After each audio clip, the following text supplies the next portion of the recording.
probably heard by now that thoughts are things and that they control the way your life happens. It's all very true, but here's what you might not know. Thoughts really do create your reality, but many of the thoughts and thought patterns that lock you into the same predictable outcomes in your life are happening at the subconscious level. Consciously, you're not even aware that they're happening. The thought patterns that run your life began to form at the time of your birth.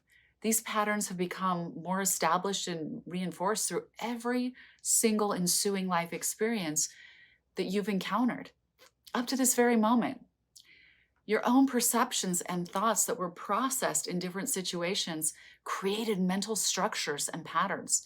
And those mental structures became the mental programs your life is now running on. And those programs were only shaped and modified when you challenged them and accepted a different idea or learned something new. So you can use your own thoughts to create a new and better reality, challenging your established mental structures and patterns and learning new ways to operate that will open the door to a whole new way of living, making the way for a creation that's a life that's one you would really love living. So, if your thoughts create reality, and if the experience called life has been largely shaped by your own perceptions and thoughts, it's time to do what we recommend doing in our book, Ask: The Bridge from Your Dreams to Your Destiny, and start asking yourself the right questions.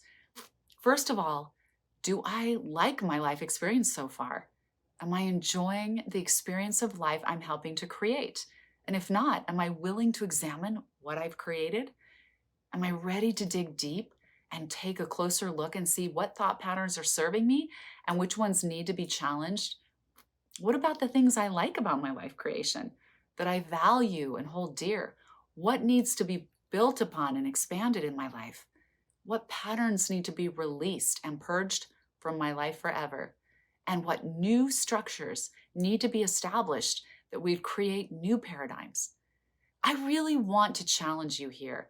If you absolutely knew today that you had the tools at your disposal to change direction and create a new reality, would you be ready to learn to use the tools to claim a new life for yourself?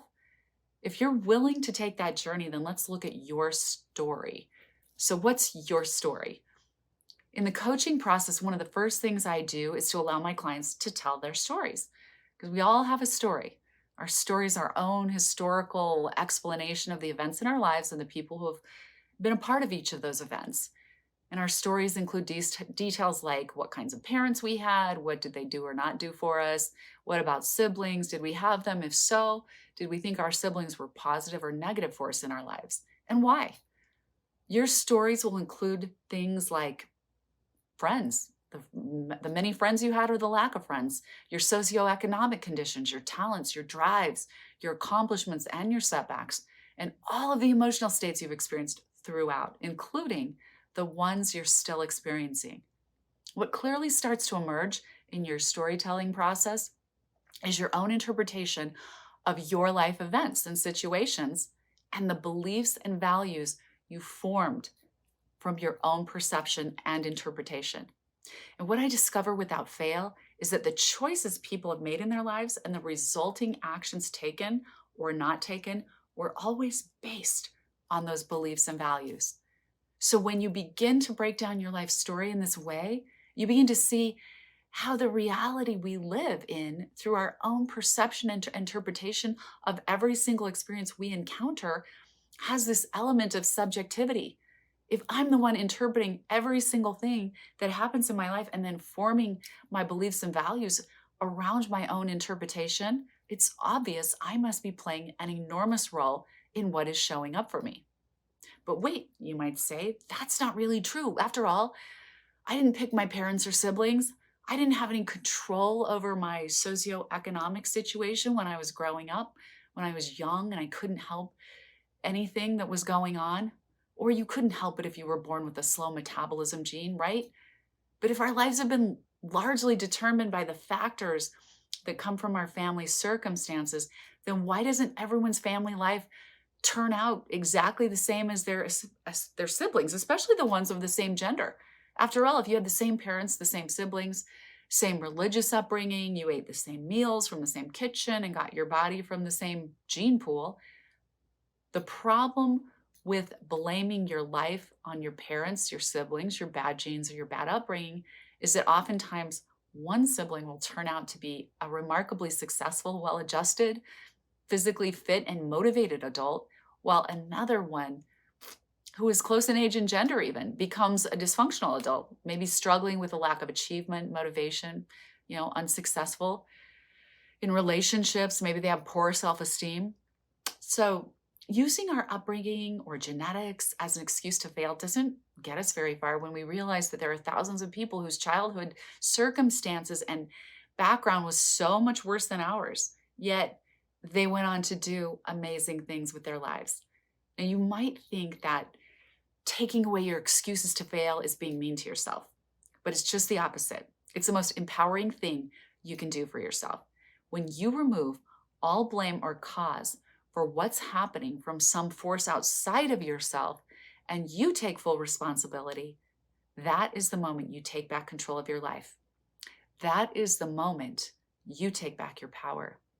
To explain the differences in the qualities of life that people experience, we must look at the part of that person that is truly unique, which is the mind, completely with its own unique established thought programs and filters. And if you want more specific techniques about how to change your established thought programs and filters, be sure to put that in the comments if you want me to make a video on that, and I'll be happy to do it.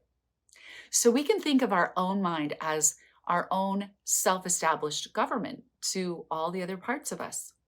Some of the most powerful examples of the mind's ability to govern ourselves and to dictate who we become are often found in the stories of people who grew up in seemingly insurmountable life circumstances, but miraculously, through their own mental mastery, transcended their circumstances and went on to create lives for themselves that defied the odds.